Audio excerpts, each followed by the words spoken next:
Zanafilla 48, duart e kryqëzuara. Vargjet kyçet kapitullit.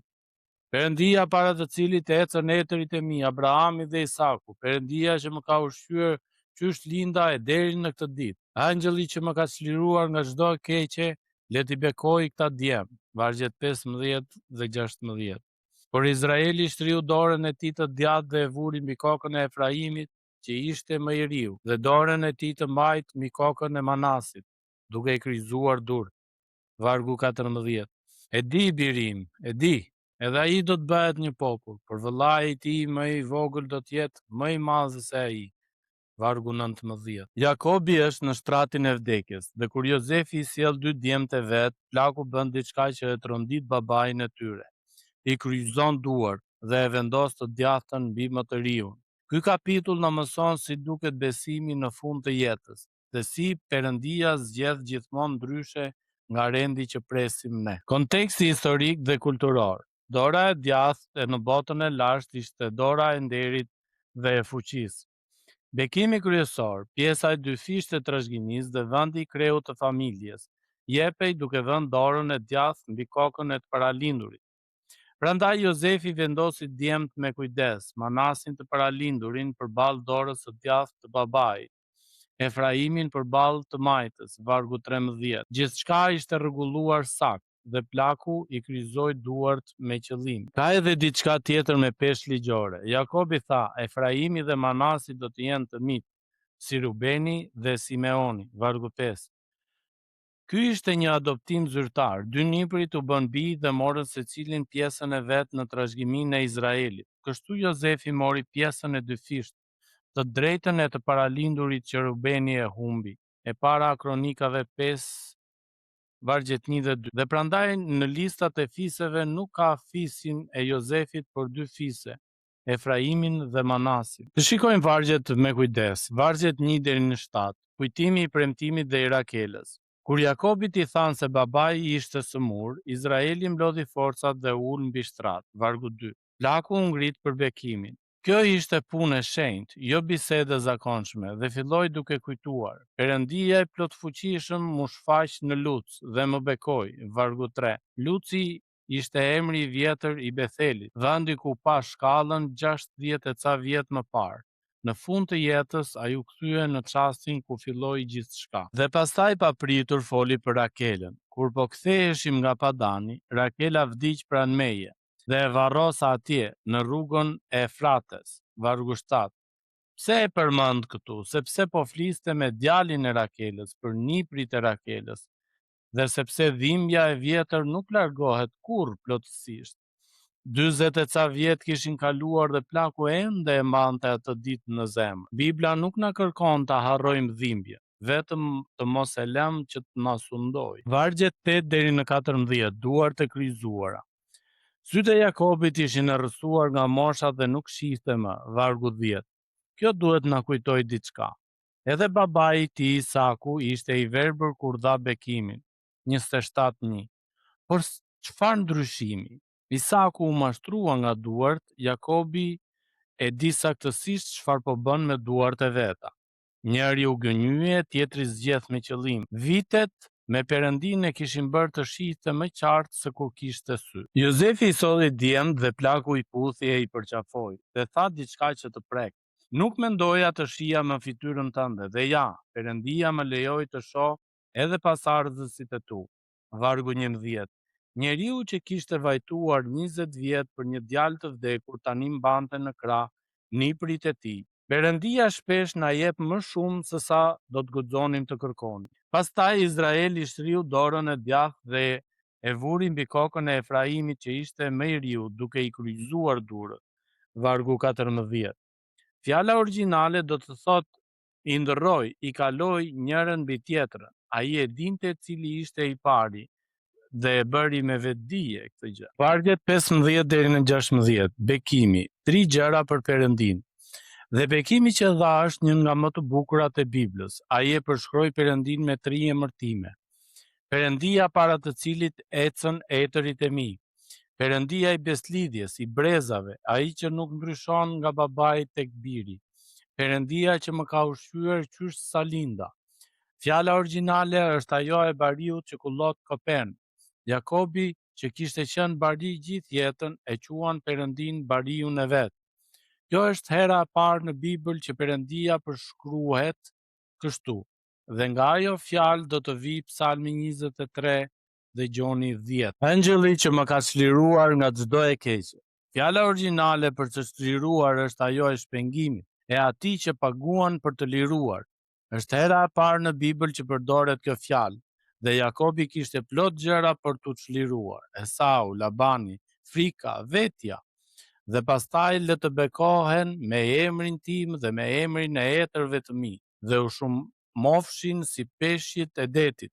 Vargu 16. Vini re, plaku po jep nipërve identitetin, jo pasurinë. Trashëgimia më e madhe që u lëm fëmijëve nuk është ajo që kemi, por ai që njohim. Vargjet 17 deri në 20. E di biri im, e di. Jozefi u shqetësua dhe u përpoq ta zhvendosë dorën e babait. Jo kështu ati im, sepse ky është i paralinduri. Vargu 18. Ai donte ta rregullonte rendin. Përgjigja e plakut është ndër mëprekset e zanafillës. E di, biri im, e di.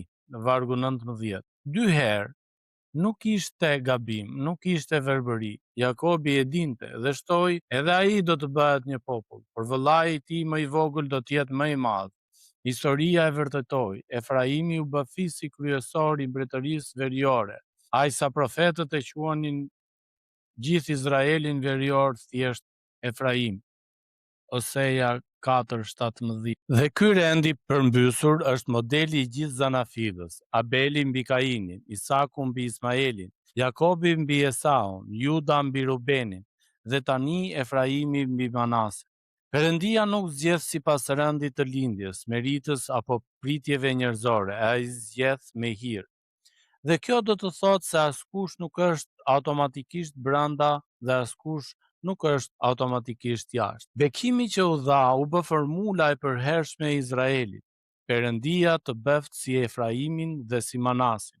Vargu 20. Deri sot, në shumë familje hebre, babai e vet dorën mbi kokën e djalit të premten në mbrëmje dhe thot pikërisht këto fjalë.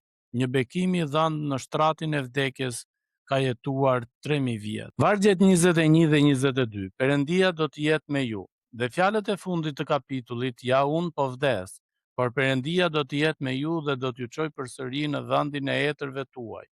Vargu 21. Plaku po vdes në Egjipt, por nuk po thot kjo është shtëpia jon tani.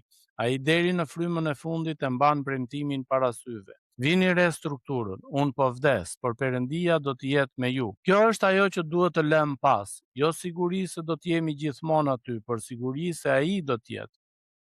Prindrit ikin, barinjt ikin, por Perëndia mbetet. Fjalët kyçe të kapitullit që më ka ushqyer, vargu 15. Folja origjinale Raah, të kullosësh, të jesh bari. Jakobi ishte bari, e dinte se çfarë do të thoshte të ushqeje, të mbroje, të kërkoje delen e humbur. Dhe atë fjalë ja dha Perëndis. Davidi do ta marrë dhe do ta përdori. Zoti është bariu im. Psalmi 23:1. Dhe Jezusi do ta plotësoj. Unë jam bariu i mirë. Gjoni 10:11. Që më ka çliruar. Vargu 16. Folja origjinale Gaal, të shpengosh, të paguash për të liruar dikë. Nga kjo vjen fjala Goel, shpengues, i afërmi që paguan borxhin e tjetrit, si Boazi tek Ruthi. Hera e parë në Bibël dhe e thot një plak në shtratin e vdekjes. Jobi do të thot, unë e di që shpenguesi im jeton. Jobi 19:25. I kryqëzoi duart, vargu 14. Folja origjinale Sakal, të veprosh me mençuri me kuptim. Fjalë për fjalë i vuri duart me urtësi. Bibla nuk thot se i ngatërroi, thot se e bëri me dituri. Ky nuk ishte gabim prej pleqërie, por ishte zgjedhje profetike. Si e Efraimin dhe si Manasin, vargu 20, formula e bekimit familjar që përdoret ende sot. Se pikërisht ta dy? Ndoshta sepse ata ishin brezi i parë i lindur jashtë tokës së premtimit, në mes të një kulture të huaj, dhe prap mbeten pjesë e popullit të Perëndisë. Për çdo prind që rrit fëmijë larg shtëpisë, ky bekim ka kuptim të veçantë. Lidhja me Krishtin dhe dhjatën e re. Duart e kryqëzuar mbi kokët e dy djemve janë një nga pamjet më prekse të Zanafillës. Ndër shekuj, besimtarët kanë para aty një hije. Bekimi vjen nëpërmjet duarve të kryqëzuara. Dhe një ditë, në një kodër jashtë Jeruzalemit, dy duar u shtrinë dhe u kryqëzuan me të vërtetë. Dhe prej andej erdhi bekimi për të gjitha kombet. Krishti na shpengoi nga mallkimi i ligjit, që bekimi i Abrahamit u vi jo hebrejve me anë të Jezu Krishtit. Galatasit 3, 13 dhe 14. Vini re, fjalën shpengoi. Është pikërisht ideja e Goal që Jakobi përdori i pari për Perëndin. Plaku e njihte Perëndin si atë që e kishte çliruar nga çdo e keqe. Ne e njohim si atë që na çliroi me çmimin e gjakut të vet. Dhe rendi i përmbysur, i vogli mbi të madhin, është parimi i mbretërisë. Jezusi e tha hapur.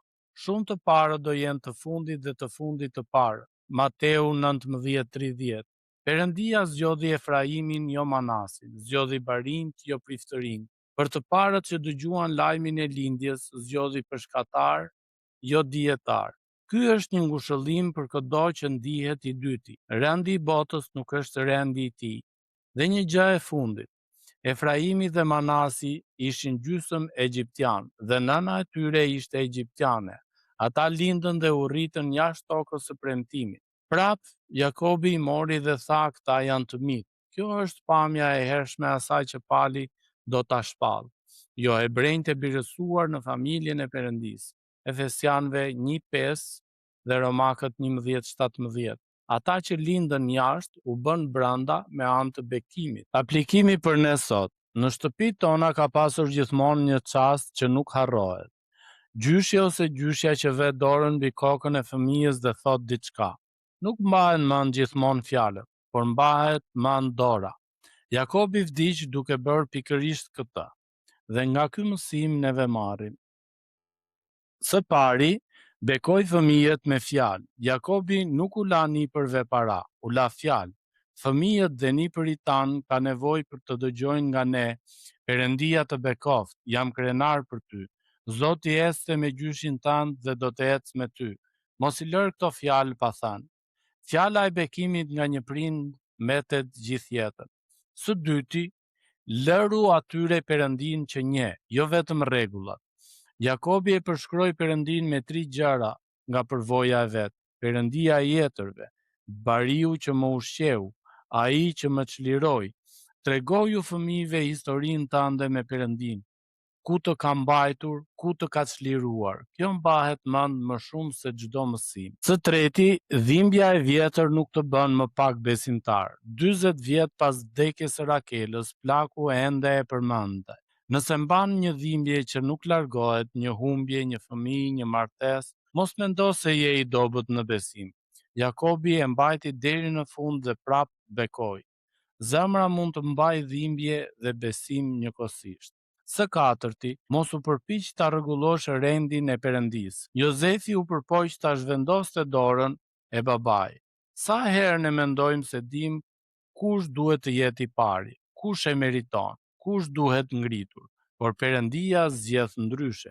Kur planet e tij nuk përputhen me rendin ton, mësoj të thuash, ai e di. Së pesti, nëse ndihesh i dyti, ky kapitull është për ty. Efraimi ishte më i riu i lindur në një vend të huaj nga një nënë e huaj dhe mori bekimin kryesor. Nëse ndihesh i lënë pas në familje, në punë, në shoqëri, kujto se Perëndia ka zakon ta verë dorën në djathtë atje ku njerëzit nuk e presin.